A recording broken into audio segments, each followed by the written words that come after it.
ఇవాల్టి వార్తలు వాస్తవాల్లో మనతో ఉన్నారు బీఆర్ఎస్ పార్టీ సీనియర్ నాయకులు గట్టు రామచంద్రరావు గారు అండ్ రాజకీయ విశ్లేషకులు శ్రీశైల్ రెడ్డి గారు మనకు లైవ్లో జాయిన్ అవుతున్నారు. గుడ్ మార్నింగ్ అండి, వెల్కమ్ టు వార్తలు వాస్తవాలు. ఇక 13 నుంచి కార్యరంగంలోకి బీఆర్ఎస్ అధినేత కేసీఆర్ దూకబోతున్నారు. ఎన్నికల కథన రంగానికి సన్నద్ధం కాబోతున్నారు. లోక్సభ ఎన్నికలు సమీపిస్తున్నటువంటి వేళ 13 నుంచి నేరుగా జిల్లాల వారీగా బస్సు టూర్ చేపట్టబోతున్నారు బీఆర్ఎస్ అధినేత కేసీఆర్ గారు. రైట్, రామచంద్రరావు గారు, ప్రచార కార్యాచరణను బీఆర్ఎస్ పార్టీ సిద్ధం చేస్తోంది. లోక్సభ ఎన్నికల్లో మెజారిటీ స్థానాల్లో గెలిపే లక్ష్యంగా బీఆర్ఎస్ పార్టీ ఎట్లా ముందుకు పోతుంది? 13 నుంచి నేరుగా మీ పార్టీ అధినేత కేసీఆర్ గారు కార్యరంగంలోకి దూకబోతున్న ఈ తరుణంలో మీ పార్టీ శ్రేణులన్నీ కూడా ఎట్లా సమాయత్తం అవుతున్నాయి? అంటే ఈ ఎన్నికలలో పార్టీ శ్రేణుల కంటే ముందు ప్రజలే సన్నద్ధం అవుతున్నారు. ముందు ఎలా అంటే ప్రపంచంలో నాకు తెలిసి ఇంత తొందరగా ప్రజా వ్యతిరేకతను మూటగట్టుకున్న ప్రభుత్వం ఇదే ప్రభుత్వం అనిపించింది నాకు. వచ్చి 100 రోజులు 4వ నెల నడుస్తుంది, 100 రోజులు పూర్తయి ఈ మధ్యనే కంప్లీట్గా ప్రజా వ్యతిరేకతని మూటగట్టుకుంటూ ఉంది. ఈ స్థితిలో పార్టీ కేడర్ కానీ నాయకత్వం కానీ ప్రజల్ని సమాయత్తం చేయడం కాదు, ప్రజలే సమాయత్తమై మీరు రాండి పిలిచే దశకు వచ్చేస్తూ ఉంది.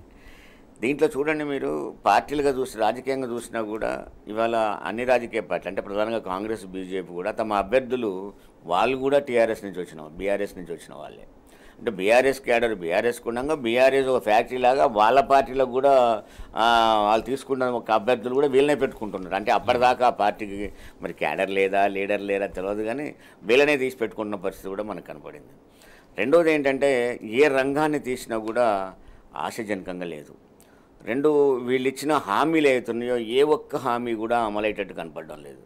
ఈ స్థితిలో మీరు కేటీఆర్ను చూసినా, హరీష్ రావు గారిని చూసినా, వివిధ మంత్రులు ఆయా జిల్లాల మంత్రులను చూసినా ప్రజల దగ్గరికి 100 రోజుల టార్గెట్ ఏదైతే పెట్టారో వాళ్ళు ఇది ప్రభుత్వం ఈ 100 రోజులలో వాగ్దానాలు ఎట్లా ఫెయిల్ అయ్యారో ప్రజల్లో తీసుకుపోయే ప్రయత్నం చేస్తూ ఉన్నారు ఇప్పటికే. ఇక కేసీఆర్ గారు బయటకు వచ్చిన తర్వాత ఇప్పుడే 2 బహిరంగ సభలలో వచ్చిన ఉత్సాహం మీరు చూశారు కేడర్లో, అటు నల్గొండలో కానీ అటు కరీంనగర్లో కానీ. ఇప్పుడు ఆయన 13వ తారీఖు నాడు చేవెల్లో సభ పెడతా ఉన్నాడు. అంటే అన్ని పార్లమెంట్ సీట్లలో కూడా సభలు పెడతా ఉన్నారు. ఈ కేసీఆర్ గారు బయటకు వచ్చిన తర్వాత అసలు మీరు బాగా చూస్తే ప్రభుత్వంలో సైలెంట్ వాతావరణం వచ్చింది.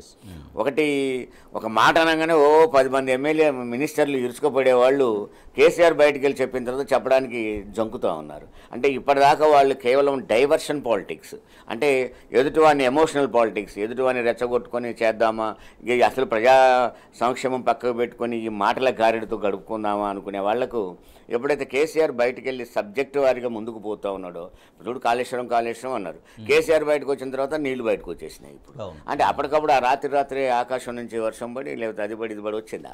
అది కాదు కదా. అంటే అప్పటిదాకా ఆ నీళ్ళని అసలు సైడప్ చేసి, అంటే అదేదో అయిపోయింది ఇక నీళ్ళు లేవు, కేసీఆర్ ఇట్లా చేసేసాడు, ఆ కాళేశ్వరం పడిపోయింది, ఇదే చెప్పడం కోసం ట్రై చేశారు.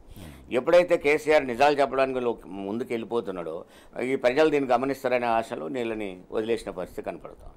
అంటే ఆయన ముందుకు వచ్చిన తర్వాత ప్రజలలో వస్తున్న చైతన్యం కూడా చాలా తీవ్రంగా ఉంటాం. సో ప్రజలకు అర్థమైపోయింది కదా, కేసీఆర్ బయటకు రావడంతో నాకు మీరు చెప్పినట్టుగా నీళ్లు రావడం, ప్రభుత్వంలో కదలిక రావడం అనేది ప్రజలు గమనిస్తున్నారు. ఉదాహరణకు నిన్నటి దాకా జరిగిన కార్యక్రమాన్ని జరగాలి కదా, నువ్వు కొత్తగా కార్యక్రమం జరగలేకపోయినా ఇప్పుడు ధరణి కార్యక్రమం ఉన్నది, నిన్నటి దాకా జరిగిందని కంటిన్యూ చేయాలి కదా. నువ్వు మార్పులు చేర్పులు తర్వాత ఇచ్చావు, పెన్షన్స్ ఉన్నాయి, అది కంటిన్యూ అవుతున్నది కంటిన్యూ కావాలి కదా. నువ్వేం మారుస్తావు తర్వాత నీ విషయం.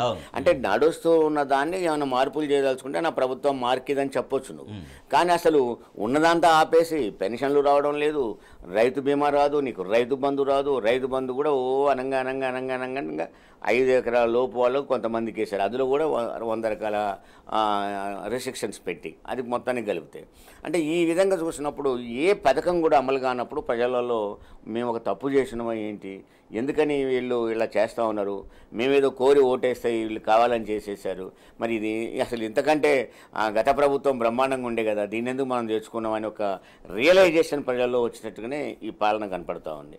దానికి కేసీఆర్ గారు ఎప్పుడైతే రంగం మీద పడ్డాడో దాంతో ఉక్కిరిబిక్కిరి అవుతుంది, గవర్నమెంట్ ఉక్కిరిబిక్కిరి అవుతుంది ముందు. రైట్, శ్రీశైల్ రెడ్డి గారు, సో బీఆర్ఎస్ పార్టీ ప్రచారానికి పార్టీ అధ్యక్షులు రాబోతున్నారు నేరుగా 13 నుంచి. సో అదే రోజు చేవెళ్లలో బహిరంగ సభ అనేది ఒకటి నిర్వహించబోతోంది బీఆర్ఎస్ పార్టీ. ప్రధానంగా కాంగ్రెస్ బీజేపీ వైఫల్యాలపైన స్పెషల్ ఫోకస్ పెట్టబోతున్నారు. సో ఏంటి కాంగ్రెస్ వైఫల్యం ఏంటి, బీజేపీ వైఫల్యం ఏంటి, ప్రజల్లో ఈ రెండు పార్టీల వైఫల్యాలు ఏ రకంగా చర్చ జరుగుతోంది? రాజేష్ గారు నమస్కారం, రామచంద్రరావు గారికి అండ్ ప్రేక్షకులందరికీ కూడా నమస్కారం. నమస్తే. అయితే 13వ తారీఖు చేవెళ్లలో జరిగేది బహిరంగ సభ. కొన్ని మీడియాలో 13 నుంచి బస్సు యాత్ర అని వస్తుంది. టెక్నికల్ గా అది కరెక్షన్ ఏంటంటే 13 బహిరంగ సభ, ఆ తర్వాత బస్సు యాత్రలు ఉంటాయి. చేవెళ్ల పార్లమెంట్ పరిధి మాది, చేవెళ్ల మాది తాండూరు. సో పూర్తిగా దానికి సంబంధించిన సమాచారంతోనే మాట్లాడుతున్నాను నేను. ఒకటేంటంటే రాజేష్ గారు, ఈ రోజు బీజేపీ ప్రభుత్వ వైఫల్యము, కేంద్రంలో 10 సంవత్సరాలుగా బీజేపీ ప్రభుత్వము తెలంగాణకు ఏమి చేయలేన్నది చాలా స్పష్టం. పదే ప్రూవ్ అయింది. స్వయంగా ప్రధానమంత్రి గారు పార్లమెంటులో తెలంగాణ పుట్టుక మీదనే విషపూరితమైన, విద్వేషపూరితమైన వ్యాఖ్యలు ప్రధానమంత్రి గారు పార్లమెంట్ సాక్షిగా చేయడం మనం ఒక్కసారి కాదు చాలా సార్లు చేసిండు ఆయన. తర్వాత విభజన హామీలు ఏవి కూడా వాళ్ళు చేయలేదు. మనకి తెలంగాణకు రావాల్సిన ఏమి కూడా వాళ్ళు చేయలేదు. మన ట్యాక్సుల రూపంలో, అంటే ఇప్పుడు మనము ఉత్తరాదిని పోషిస్తున్న, దేశంలో తలసరి ఆదాయం చాలా ఎక్కువగా ఉన్న తెలంగాణ ధనిక రాష్ట్రము, మొత్తం ఉత్తరాదిని పోషిస్తున్న తెలంగాణ రాష్ట్రం ఎన్నోసార్లు కేటీఆర్ గారు కూడా చెప్పిండ్రు. ఇంత కాంట్రిబ్యూట్ చేస్తా ఉంటే మనము ఈరోజు తెలంగాణ మీద వివక్ష చూపిస్తున్నారు. మనకి ఏమీ ఇవ్వలేదు. కాజీపేట కోచ్ ఫ్యాక్టరీ ఇవ్వలేదు, మనకు ఐటీఐఆర్ ఇవ్వలేదు, ఏమి కూడా మనకి నవోదయ విద్యాలయాలు ఒకటి కాదు రాజేష్ గారు, ఇవన్నీ కూడా ప్రజల దృష్టిలో ఉన్నాయి.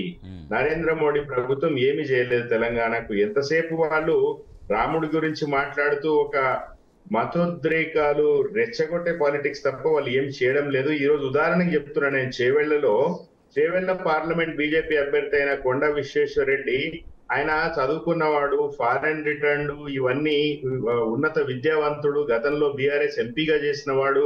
అయినా కూడా ఈ రోజు ఆయన నవ్వు వస్తా ఉంది, జాలి కూడా వేస్తా ఉంది. ఊళ్ళలో పోయి జై శ్రీరామ్ అంటున్నాడు ఆయన.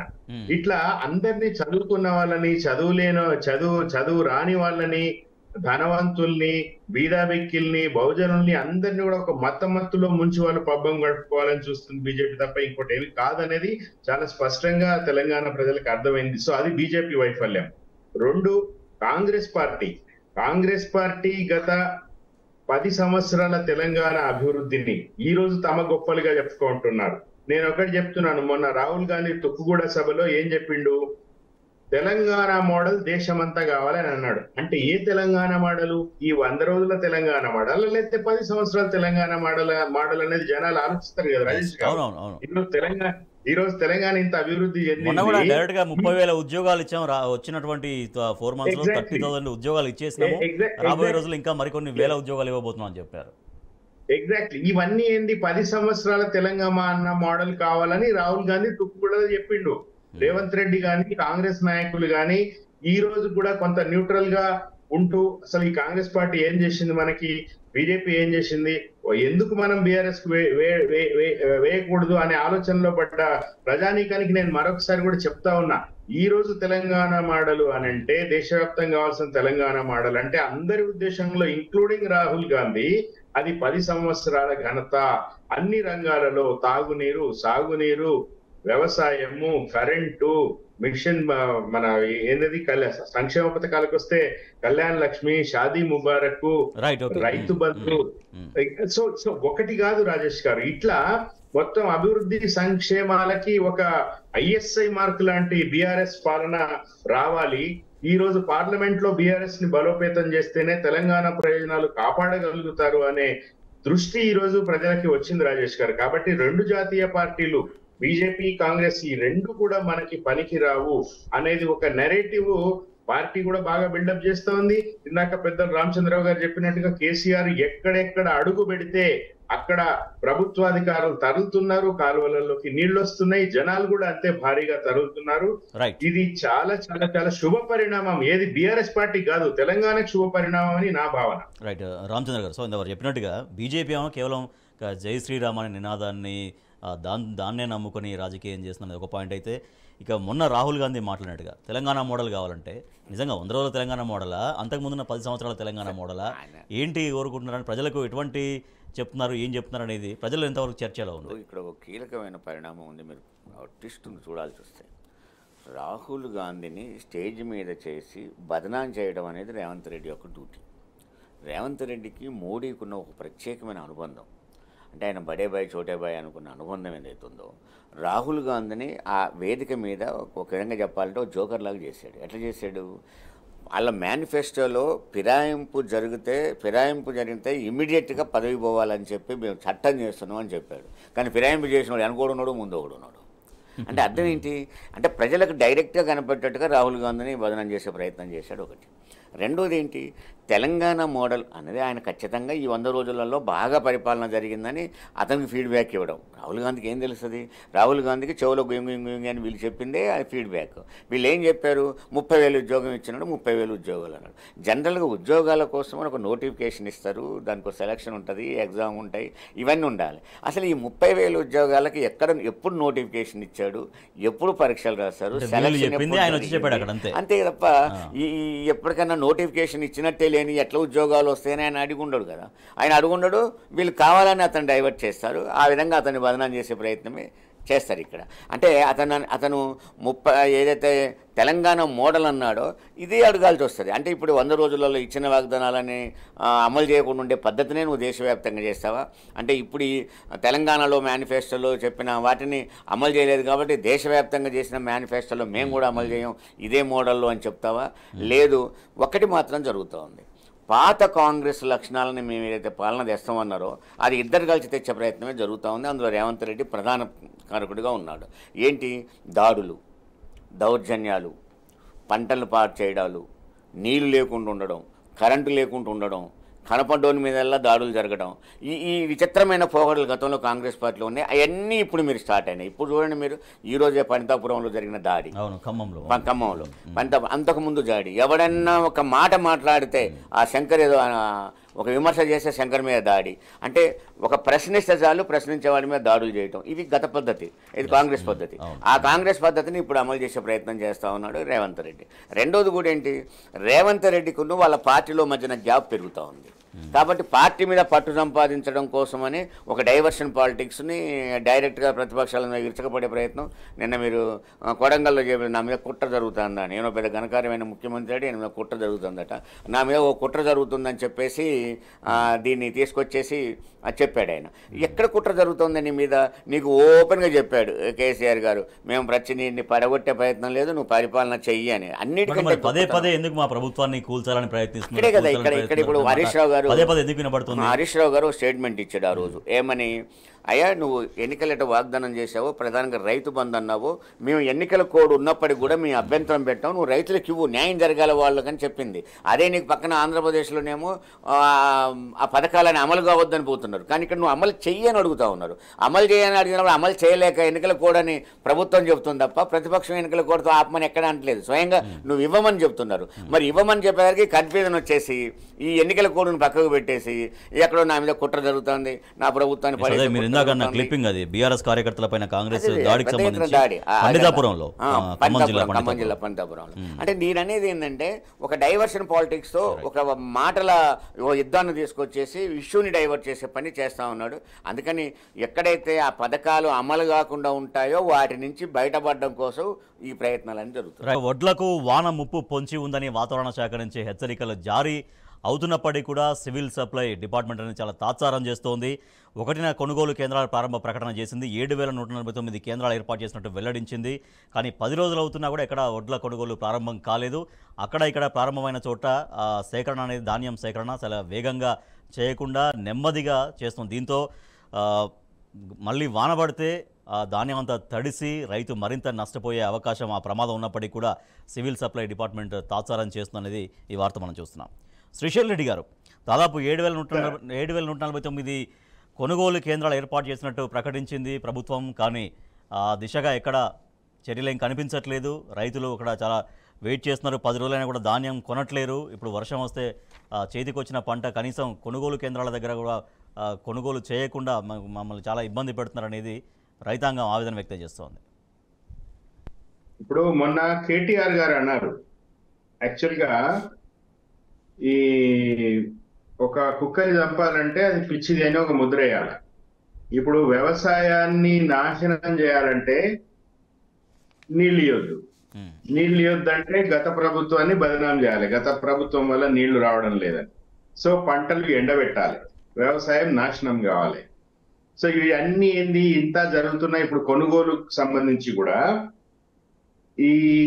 ఇది కూడా గత ప్రభుత్వం మీదనే వేస్తాడేమో రేవంత్ రెడ్డి, నాకు తెలియదు. కానీ మీడియాలో వార్తలు వస్తా ఉన్నాయి, ఈరోజు గోనె సంచుల కొరత ఉంది, కొనుగోలు కేంద్రాల అయిపు లేదు. ఈరోజు ప్రతిపక్ష పార్టీల అంటే ఓడిపోయిన చోట ఎక్స్ఎమ్మెల్యేలు, బీఆర్ఎస్ ఎక్స్ఎమ్మెల్యేల దగ్గర కూడా ఈరోజు జనాలు వచ్చి మొత్తుకుంటున్నారు. ఉదాహరణకి మా తాండూరు విషయం చెప్తా.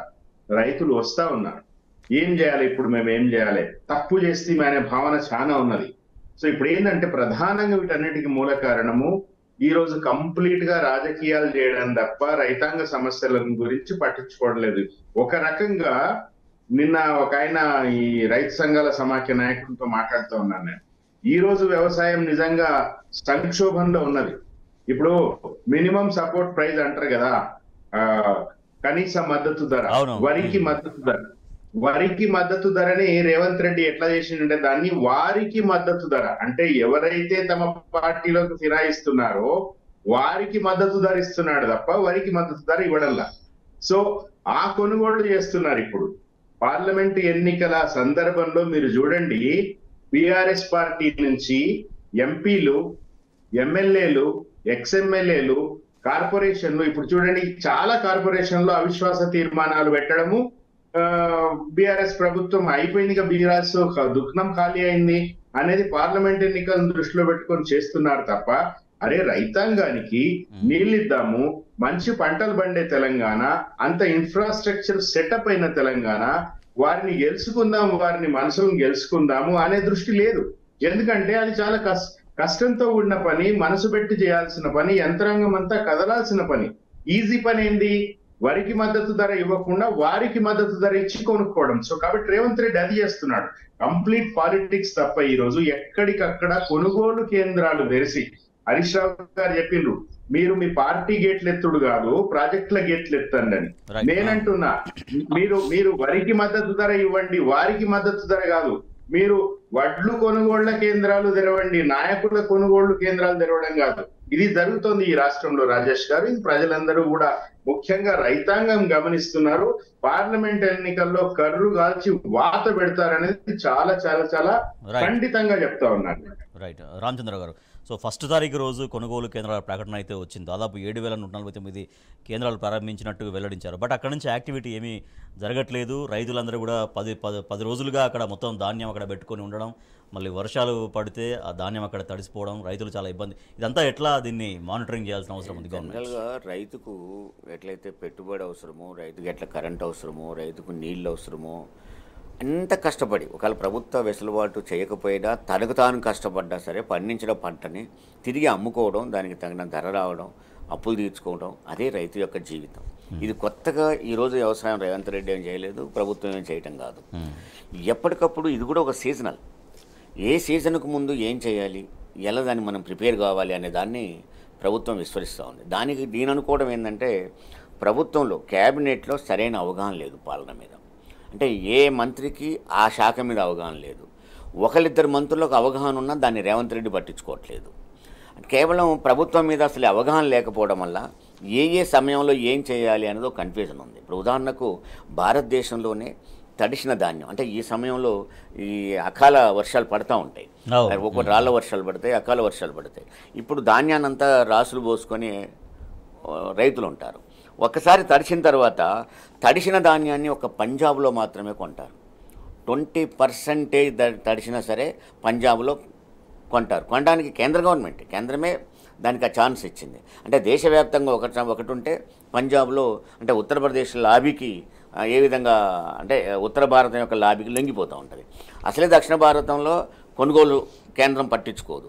ఇక్కడ కొనుగోలు కేంద్రాలు మేము తెరిచామని చెప్పింది అధికారులు, దానికి తగిన అవకాశాలు కల్పించండి ప్రభుత్వం. అధికారులు మాత్రం ఏం చేస్తారు, ఆ 7,149 కేంద్రాలు అని చెప్పి ప్రకటించిన దానికి సరిపడా కొనుగోలుకు అవకాశాలు కల్పించాల్సింది ఎవరు? ప్రభుత్వం. కాబట్టి ప్రభుత్వానికి చేస్తారు. ఉదాహరణకు ఎరువుల సమయంలో అధికారులు కూడా ఎలా చేస్తారంటే, ఉదాహరణకు నీ కృష్ణా జిల్లాలో 14-35-14 అవసరం అనుకుంటే, ఇక్కడ నీకు ఇంకొకటి అవసరం అనుకుంటే ఈ జిల్లాలది అటు ఆ జిల్లాలది ఇటు మార్చేసి కొరతను సృష్టిస్తారు, కృత్రిమ కొరతని. దానికి బ్లాక్లలో ఇళ్లలో అది నడిచిపోతూ ఉంటుంది. దీన్ని ఎప్పుడు ప్రభుత్వం కంటికి రెప్పలాగా జరిగే పరిస్థితిని చేయాలి. ముందే ప్రిపేర్ కావాలి. మేము ధాన్యం కొనాల్సిందే. ధాన్యానికి కూడా మద్దతు ధర మీద 500 రూపాయలు బోనస్ ఇస్తానని ప్రకటించింది ప్రభుత్వం. మరి 500 రూపాయలు ఇవ్వాల్సింది పక్కకు పెట్టి, పైగా నువ్వు అసలు కొనుగోలే ప్రారంభించకపోతే, ఒక పక్క వడగళ్ళ వాన పడుతూ ఉంది, రాళ్ళ వర్షాలు పడుతూ ఉన్నాయి, అకాల వర్షాలతో ధాన్యం ఆగమైపోతూ ఉంటుంది. ఇక రైతుకు ఏంటి? ఇప్పటిదాకా పడ్డ కష్టానికి తను చేసేది ఏంటి? లబోలివో మొత్తం. అందుకని మీరు పేపర్ తీస్తే రోజుకు 2-3 ఆత్మహత్యలు కనపడతా ఉన్నాయి. ఎటుదారి తీస్తుంది ఈ రాష్ట్రం, ఎడిపోతూ ఉంది. అంటే ప్రభుత్వం కేవలం తన శాఖల మీద తాను పెట్టేసి ఎప్పుడెప్పుడు ఎలా మనం జాగ్రత్త పడాలి, ఎలా ప్రిపేర్ కావాలనేది చూడకుండా పండించిన ధాన్యం అమ్ముకోవడం అనేది చివరి పాయింట్ పండించడానికి సహకరించేది పక్కకు పెట్టి వాడు కష్టపడి పండించుకున్న దాన్ని కూడా కాపాడుకోలేని స్థితికి నెట్టబట్టడం అనేది. అంటే ప్రభుత్వం ఇన్ టైంలో ఏం చేయాలో అది చేయకుండా, ఎలా అవకాశాలు ఇవ్వాలో, ఎలా సౌకర్యాలు కల్పించాలో ఏమీ లేకుండా కేవలము ఒక రాజకీయ చర్చలు మాత్రమే తీసుకొస్తున్నప్పుడు ఆ శాఖల మీద పట్టుపోతూ ఉంది, ఆ విధానం మీద పట్టుపోతూ ఉంది. మీ విధానం అర్థం కానప్పుడు శాఖలకి ప్రభుత్వానికి మధ్య సమన్వయం అదే కదా, శాఖలకు కదా, ఆ శాఖ సంబంధిత మంత్రికి శాఖ మీద కూడా పట్టులేదు. దానికి అవగాహన లేదు, పాలన మీద అవగాహన లేదు. పాలన మీద అవగాహన లేకపోవడం వల్ల నీకు ఏం చేయాలో అర్థం కాదు. ఇప్పుడు ఉత్తమ్ కుమార్ రెడ్డిని తీసుకుపోయి అగ్రికల్చర్ శాఖకు పెట్టారు. ఈ అగ్రికల్చర్ శాఖ ఆయన ఏం చేయాలి? ఎంతవరకు కేసీఆర్ తిడదామా, కేటీఆర్ తిడదామా, హరీష్ రావు తిడదామా, ఈ పాయింట్లే తప్ప అసలు ఆయన ఇప్పుడు ఇరిగేషన్ మీదనో లేకపోతే దీని మీదనో ఏం చేయాలి? నేను దీన్ని ఇప్పుడు కొనుగోలు కావాలి, కొనుగోలుకి ఏం చేయాలి? అధికారులతో సమీక్ష చేసుకొని ఎన్ని కేంద్రాలు తెరవాలి, ఎట్లా తెరవాలి, డబ్బులు ఎక్కడి నుంచి రావాలి, ఏంటి, ఎన్ని రోజులకు డబ్బులు వేయాలి, ఎట్లా వేయాలి డబ్బులు, ఈ విధానం. ఒకవేళ మీకంటూ ఒక విధానం లేకపోతే, ఒక కన్ఫ్యూజన్ ఉంటే, కొత్త అని మీరు భావిస్తే ఉన్న విధానాన్ని కొనసాగించండి. ఉన్న విధానాన్ని కొనసాగిస్తున్నాం, పాత వాళ్ళకు పేరు వస్తుందని భయం, కొత్త విధానం చేద్దామంటే వీళ్ళకి అది కన్ఫ్యూజన్ ఉన్నది. సో అదే ఇప్పుడు మనకు రైతు బంధు సంబంధించి వార్త కూడా మనం చూస్తున్నాం. పంట చేతికి వస్తే కూడా పైసా ఇవ్వలేదు. దాదాపుగా 4 నెలలు ఈ రైతు బంధు ప్రాసెస్ అనేది కొనసాగుతుంది. బట్ ఇప్పటికి కూడా చాలా వరకు డబ్బులు పడలేదు అనేది ఆవేదన. అసలు రైతు బంధు ఎందుకు ఇస్తాను, రైతు బంధు ఎందుకు ఇస్తున్నాం? రైతు బంధు వల్ల జరిగింది ఏంటంటే, వలసలు పోయిన రైతులు వెనక్కి తిరిగి వచ్చారు. అంటే ఎకరమో 2 ఎకరాలు ఉండి పెట్టుబడి పెట్టుకోలేక, వ్యవసాయం చేయలేక పట్టణాలకు వలసపోయిన వాళ్ళు, కూలి పని చేసుకునే వాళ్ళు రైతు బంధు వచ్చిన తర్వాత వాపసు వచ్చారు. నీళ్లు ఉన్నాయి, కరెంటు ఉన్నాయి, అట్లాగే రైతు బంధు పెట్టుబడి వస్తుంది. కేసీఆర్ రైతు బంధు కూడా ఇచ్చిన తర్వాత వ్యవసాయం దగ్గరుండి ఎకరం 2 ఎకరాలు చేసుకుందాం అనుకునే రైతుకి ఇప్పుడు కరెంట్ అయింది, నీళ్ళ ప్రాబ్లం వచ్చింది, పైగా రైతు బంధు రాలేదు. ఆ రైతు బంధు రాకపోవడం వల్ల చేసిన వ్యవసాయాన్ని వదుకోలేక ఆ రైతు బంధు రానప్పుడు పెట్టుబడినంతా అప్పులు తీసుకొచ్చుకుంటాడు, వడ్డీకి తీసుకొచ్చుకుంటాడు. ఆ వడ్డీకి తీసుకొచ్చినప్పుడు పంటలు కనుక లేకపోతే అసలు ఆ వచ్చిన పంట అంతా వడ్డీకి కడదామన్నా కూడా అసలు పంటే నాశనం అయిపోయింది అనుకోండి, ఆయన వడ్డీలు కట్టలేడు, అప్పట్లాగే మిగులుతుంది. ఆ వడ్డీలు కట్టలేక, వడ్డీ అసలే కట్టలేక ఆ రైతులు ఈ ఆత్మహత్యలకు పాల్పడుతున్న తీరు కనపడుతోంది. ఈ రైతు బంధు కూడా ఏంటి, అది మేము వేస్తున్నాం, ప్రజలు తిరగబడి అడుగుతున్నప్పుడు వేసినామన్నారు, వేస్తామన్నారు, మేము 15 లోపల వేస్తామన్నారు, 31 లోపల వేస్తామన్నారు. ఫస్ట్ 2.5 ఎకరాలకు వేశారు. ఆ 2.5 ఎకరాలకు కూడా కేవలం తెల్ల కార్డు ఉన్న వాళ్ళను లేదా ఆ కార్డు ఉన్న వాళ్ళను రకరకాల కండిషన్స్ పెట్టారు. ఇప్పుడు కేవలం 5 ఎకరాల లోపు వరకు మాత్రమే ఇప్పటికి ఇచ్చేశారు. అంటే రైతు బంధు అనేది రైతులకు పోలేదు. రైతు ఆశతో ఉన్న రైతుకి వాళ్ళు ఏమైందంటే అప్పుల పాలయ్యారు. శ్రీశైల్ రెడ్డి గారు, పంట చేతికి వస్తున్నా పైసా ఇవ్వలేదు, రైతు బంధు రాలేదనే వాళ్ళ రైతుల ఆవేదన తీర్చేది ఎవరు? తర్వాత ఈ వానముప్పు పొంచి ఉన్నా కూడా మా ధాన్యం ఇంకా 10 రోజులు దాటినా కూడా ఇంకా కొనుగోలు చేయట్లేరని ఆవేదన వ్యక్తం చేస్తున్న ఆ రైతుల బాధలు తీర్చేది ఎవరు? ఇప్పుడు రాజేష్ గారు, బేసిక్ గా రైతు బంధు కాన్సెప్ట్ ఏంటంటే ఇన్పుట్ సబ్సిడీ. ఇన్పుట్ సబ్సిడీ అంటే ఏంది? వ్యవసాయానికి కావలసిన ఇన్పుట్స్, రైట్ ఫ్రమ్ విత్తనాల దగ్గర నుంచి మొదలు పెడితే విత్తనాలు, ఎరువులు, పురుగు మందులు, లేబర్ కాస్ట్, ఇవన్నీ కూడా ఇది వ్యవసాయ ఖర్చు తడిసి మోపెడయ్యి బడుగు రైతులు వీటిని భరించలేకపోతున్నారనే ఉద్దేశంతో కేసీఆర్ గారు ఆలోచనలు చేసి దేశంలో ఎక్కడా లేని విధంగా ఈ రైతు బంధు తీసుకొచ్చారు. చాలాసార్లు కేసీఆర్ గారు స్వయంగా చెప్పిండ్రు, ఇది ఎట్లా వచ్చింది ఆషామాషిగా అలవోకగా తెలియదు. స్వామినాథన్ కమిషన్ అని దేశవ్యాప్తంగా రైతుల గురించి వచ్చినప్పుడు ఎవరైనా తీసుకునే మొట్టమొదటి పేరు స్వామినాథన్. ఆయనకు మొన్ననే అవార్డుతో సత్కరించింది కూడా కేంద్ర ప్రభుత్వం. అయితే స్వామినాథన్ కమిషన్ కొంచెం డీటెయిల్ గా చెప్తాను, నేను వినాలి. స్వామినాథన్ కమిషన్ ఏం చెప్పిందంటే వ్యవసాయ ఖర్చులు తడిసి మోపుడే అవుతున్నది, మద్దతు ధర రావడం లేదు, ఇట్లా అయితే వ్యవసాయం సంక్షోభం నడుస్తుంది, భారతదేశం వ్యవసాయ ప్రధాన దేశము అనేదాన్ని కేసీఆర్ గారు మరొక అడుగు ముందుకు తీసుకొని భారతదేశ ప్రజల అవసరాలే కాదు, మనం ప్రపంచంలో ఆహార కొరత రాబోతున్నది, మనం ఎక్స్పోర్ట్స్ చేసే పరిస్థితుల్లోకి భారతదేశం ఉండాలనే ఉద్దేశంతో ఆయన ఇవన్నీ తీసుకొచ్చిండ్రు. రైట్. ఎంఎస్పీ.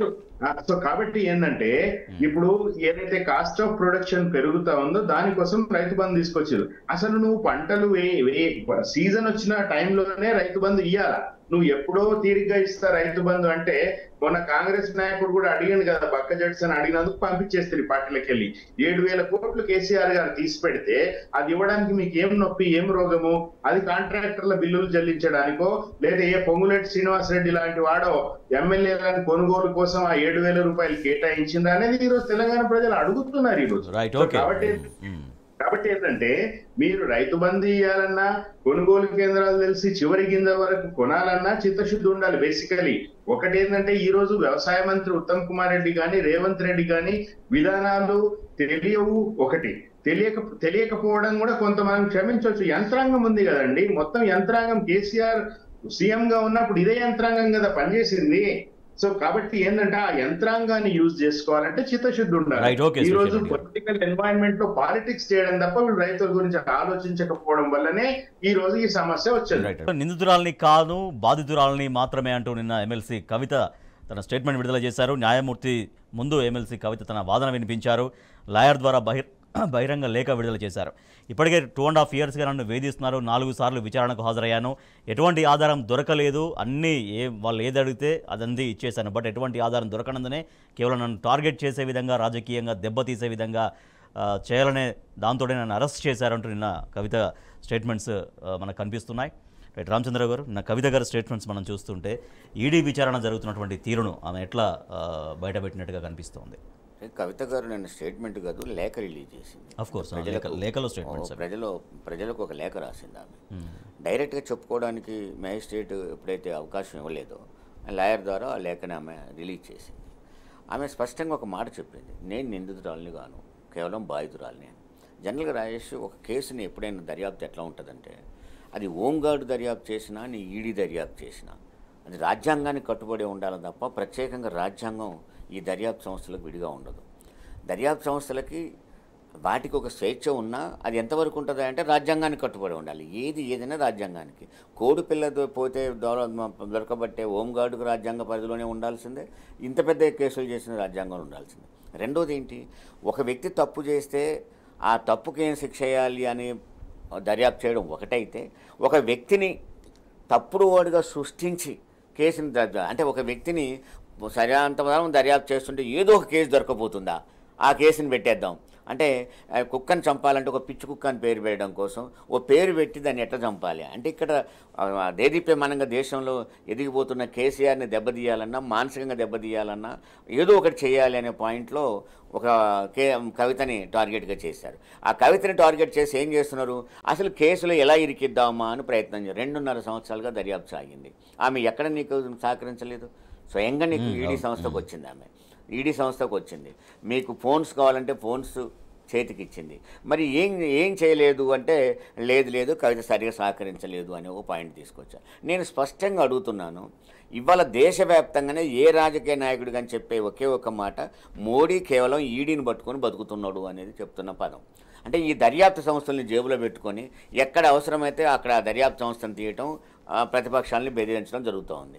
అయితే ఇక్కడ ప్రతిపక్షాలలో కూడా ఉదాహరణకు కేజ్రీవాల్ని అరెస్ట్ చేస్తే సేమ్ లిక్కర్ స్కామ్ అని కేజ్రీవాల్ని కానీ, లిక్కర్ స్కామ్ అని కవితను కానీ తీసుకొచ్చారు. అసలు ఆ స్కామ్ ఏంటి అనేది నవ్వులాటగా ఉంటుంది అది. అయితే దీన్ని కేజ్రీవాల్ని అరెస్ట్ అనేమో బాగా ఖండించి ధర్నాలు కూడా పిలుపునిచ్చిన కాంగ్రెస్ పార్టీ ధర్నాలకు కూడా పాల్గొన్నది. కానీ అదే స్కామ్ని కవితను అరెస్ట్ చేస్తే అవినీతి పర్వాలని అని చెప్పి ఇక్కడ కామెంట్ చేస్తుంది. అంటే ఆ లిక్కర్ స్కామ్ అనేది నువ్వు ఎలా విశ్లేషిస్తున్నావు? ఆ లిక్కర్ స్కామ్లో కేజ్రీవాల్ నిందుడు కాకపోతే కవిత ఎట్లా నిందితురాలు అవుతుంది? అసలు లిక్కర్ స్కామ్ ఢిల్లీలో జరిగితే ఆ తెలంగాణలో ఉన్న కవిత గారికి ఏం సంబంధం? ఆమె ఈ లిక్కర్ బిజినెస్ ఎప్పుడు చేసింది, ఏమైనా ఏజెన్సీ తీసుకుందా, ఏమైనా షాపులు నడిపిందా, ఏంటి అసలు ఆ స్కామ్ ఏంటి అనేది ఒక పాయింట్. అసలు కీలకంగా చూసినట్టయితే స్కామే కాదనేది కాంగ్రెస్ పార్టీ చెప్తుంది. బట్ మీరు అన్నట్టు మళ్ళీ ఇక్కడ ఇక్కడికి కవిత గారి వచ్చేసరికి విషయంలో ఈ కామెంట్ మరో చేస్తా. రకంగా వ్యవహరిస్తోంది. ఇప్పుడు ఢిల్లీలో ఒక పాలసీని, ఒక గవర్నమెంట్ అని ప్రజలు ఎన్నుకున్న తర్వాత ఒక పాలసీ నిర్ణయించుకునేది, ఒక పాలసీని చేసేది ఆ గవర్నమెంట్ చేస్తుంది. ఒక ఎక్సైజ్ పాలసీని ఒక గవర్నమెంట్ చేసేటప్పుడు రకరకాల రాష్ట్రాలను కూడా అధ్యయనం చేస్తుంది. ఎక్కడ ఏ పాలసీ ఉన్నది, ఎక్కడ ఏ పాలసీ ఉన్నది అధ్యయనం చేస్తుంది. ఆ అధ్యయనం తర్వాత ఒక నిర్ణయానికి వస్తుంది. అసలు ఆశ్చర్యం ఏంటంటే ఆ పాలసీ నిర్ణయం రావడం కాదు, నెల రోజుల లోపల దాన్ని రద్దు కూడా చేసుకుంది గవర్నమెంట్. అసలు నీకు ఆ పాలసీ లేనప్పుడు నీకు అవినీతి ఎలా జరుగుతుంది, దానికి ఎక్కడి నుంచి వస్తుంది, ఆ అవినీతిలో ఒకవేళ జరిగితే ఎలా కవిత గారు బాధ్యురాలు అవుతుంది. అప్రూవల్, ఈ మధ్యకాలంలో అప్రూవల్ సిస్టమ్ అని కూడా మారిపోయింది. అంటే స్వయంగా మర్డర్ చేసిన వాడు కనుక అప్రూవల్గా మారి రాజేష్ పేరు చెప్తే రాజేష్ని అరెస్ట్ చేయాలి, వీడు బయటికి రావాలి. ఎవరో నీకు అక్కడ అసలు బిజినెస్ చేసే వాళ్ళు పక్కకు పోయి వాళ్ళు కవిత గారి పేరు చెప్పారని కవిత గారిని నిందితురాలుగా చూస్తూ ఉన్నారు. కానీ ఆశ్చర్యం ఏంటంటే అప్రూవల్గా మారిన వ్యక్తి సుమారు 27,000 కోట్ల రూపాయలు నీకు ఇప్పుడు ఈ బాండ్లు, మన బ్యాంకు బాండ్స్, ఎలక్ట్రల్ బాండ్ల రూపంలో వాడికి చేరినాయి. ఇవాళ పైగా ఒక వ్యక్తికి అయితే టిక్కెట్ కూడా ఇచ్చారు. మరి ఇలాంటి స్థితిలో అప్రూవర్గా మారిన వాళ్ళందరేమో నీకు వాళ్ళ మాటలను బట్టి మరి మోడీకే మేము ఇచ్చినామంటే ఇప్పుడు మోడీని అరెస్ట్ చేస్తారా? అంటే ఇది ఈ పద్ధతి అనేది తీవ్రంగా కవిత గారు బాధితురాలు. ఆమెను పడరాని ఇబ్బందులు పెడతా ఉన్నారు. కేవలం కేసీఆర్ని మానసిక ఇబ్బంది పెట్టడానికి ఇది ఒక ప్రయత్నం. రైట్. శ్రీశైల్ రెడ్డి గారు, చివరిగా బహిరంగ లేఖ ద్వారా నిన్న కవిత గారు అనేక అంశాలు దాంట్లో ప్రజలకు చెప్పారు, ఎక్స్ప్లెయిన్ చేశారు. కేవలం నన్ను రాజకీయంగా దెబ్బతీయడం కోసం మాత్రమే ఇది కుట్రపూరితంగా ఉంది, నిందితురాలని కాదు, కేవలం బాధితురాలని మాత్రమే అనేది. సో ఆ మాటలు నిజంగా ఎట్లా ఇవాళ ప్రజల్లో ఒక చర్చ జరుగుతూ ఉంది? రాజేష్ గారు, ఈ టీవీ ప్రోగ్రాం పేరు వార్తలు వాస్తవాలు కదా. అవునండి. కవిత గారిని లిక్కర్ స్కామ్ లో అరెస్ట్ చేయడం అనేది వార్త. వాస్తవం ఏంటంటే అసలు లిక్కర్ స్కామ్ అనేది ఏంది? ఇందాక రామచంద్రరావు గారు చెప్పినట్టుగా ఒకటే కేసులో మీరు ఒక్కొక్కరిని, బీజేపీ ప్రభుత్వం ఒక్కొక్కరిని ఒక్కొక్కలాగా ట్రీట్ చేయడం అనేది వాస్తవం. అవును. సో కాబట్టి ఏంటంటే వార్తకి వాస్తవానికి ఉన్న వ్యత్యాసాన్ని తెలంగాణ ప్రజలు గమనిస్తున్నారు, భారతదేశం అంతా గమనిస్తుంది. నిజానికి ఈ రోజు 6,000 కోట్ల రూపాయలు ఎలక్టోరల్ బాండ్స్ రూపంలో సేకరించిన బీజేపీ సుప్రీం కోర్టు అడిగినా కూడా స్టేట్ బ్యాంక్ ఆఫ్ ఇండియా నుంచి సమాచారము రాకుండా కట్టడి చేస్తున్న బీజేపీ, అన్ని వ్యవస్థలను కట్టడి చేస్తున్న బీజేపీ అతిపెద్ద దోషి, అతిపెద్ద దొంగ, అతిపెద్ద అవినీతి పర పార్టీ బీజేపీ, ఆ పార్టీ నాయకుడు. సో ఇది దేశంలో అందరికీ అర్థమైపోయి ఉన్నది. ఈ రోజు అంతిమంగా న్యాయం గెలుస్తుంది. చట్టం అనేది, రాజ్యాంగం అనేది అందరికీ ఒకటే, ఎవరికైనా ఒకటే. ఇప్పుడు కేజ్రీవాల్కి ఒకటి, కవిత గారికి ఒకటి, లేదా శరత్ చంద్రారెడ్డికి ఒకటి, మోడీకి ఒకటి, అమిత్ షాకి ఒకటి ఉండదు. ఎవరికైనా రాజ్యాంగం ఒకటే. సో కాబట్టి తప్పకుండా కవిత గారు నిన్న చేసిన అప్పీలు తెలంగాణ ప్రజలకి భారతదేశానికి అంతటికి కూడా నిజానికి లేఖ ద్వారా ఆమె ఆవేదన. సో ఈ రోజు కేసీఆర్ గారిని ఇబ్బంది పెట్టాలి, కేసీఆర్ గారేమి ఇబ్బంది పడే మనిషి కాదు, ఇట్లాంటి బెదిరింపులకి, ఉడత ఊపులకి ఆయనేం భయపడే మనిషి కాదు, పారిపోయే మనిషి కాదు. పారిపోయే మనిషి అయితే ఈ రోజు ఎందుకు తిరుగుతున్నారు? ఆయన చుట్టూ యంత్రాంగం ఎందుకు పరుగులు పెడతా ఉన్నది? ఈ రోజు స్వయంగా రేవంత్ రెడ్డి కూడా నష్టపరిహారం ఇవ్వాలంటే లిస్టు మీరే ఇవ్వాలని కేసీఆర్ ఎందుకు అడుక్కుంటున్నాడు? సో కాబట్టి ఏంటంటే కేసీఆర్ వీటన్నింటికి లొంగే ఘటం కాదు. కేసీఆర్ తెలంగాణ ప్రయోజనాలు కాపాడతారు, భారతదేశ ప్రయోజనాలు కూడా కాపాడతారు. సో కాబట్టి కవిత గారు గాని, పార్టీ శ్రేణులు గాని ఎవరైనా కూడా ఈ రోజు ఈ బాలారిష్టాలు అంటారు, ఈ బాలారిష్టాల పట్ల కుంగిపోకూడదని నేను ఒక సూచన చేస్తూ, ఖచ్చితంగా ప్రజలు దీన్ని గమనిస్తున్నారు. వీళ్ళ ఎజెండా ఏముంది కవిత గారి అరెస్ట్ వెనకాలని చాలా స్పష్టంగా ఈ రోజు అర్థమైపోయింది ప్రజలకు. కాబట్టి ఈ రోజు తెలంగాణ గాని, భారతదేశం గాని ఎవరు నిందితులు, ఎవరు దోషులు అనే దాని మీద ఒక స్పష్టమైన అవగాహనలోనే ఉన్నారు రాజేష్ గారు. ఇదేమి ఇబ్బందికరమైన పరిస్థితి పార్టీకి కానీ, కేసీఆర్ గానికి అయితే ఏమాత్రం కూడా ఇది ఇబ్బందికరమైన పరిస్థితి కాదు. కవిత గారు త్వరలోనే ఆమె చెప్పినట్టుగా ఒక ఆణిముత్యం లాగా బయటికి వస్తారని ఖచ్చితంగా మనం చెప్పగలం. Right. Thank you so much Srishail Reddy garu. Thank you so much గట్టు రామచంద్రరావు గారు. ఇది వాళ్ళ వార్తలు వాస్తవాలు. చూస్తూనే ఉండండి టీ న్యూస్.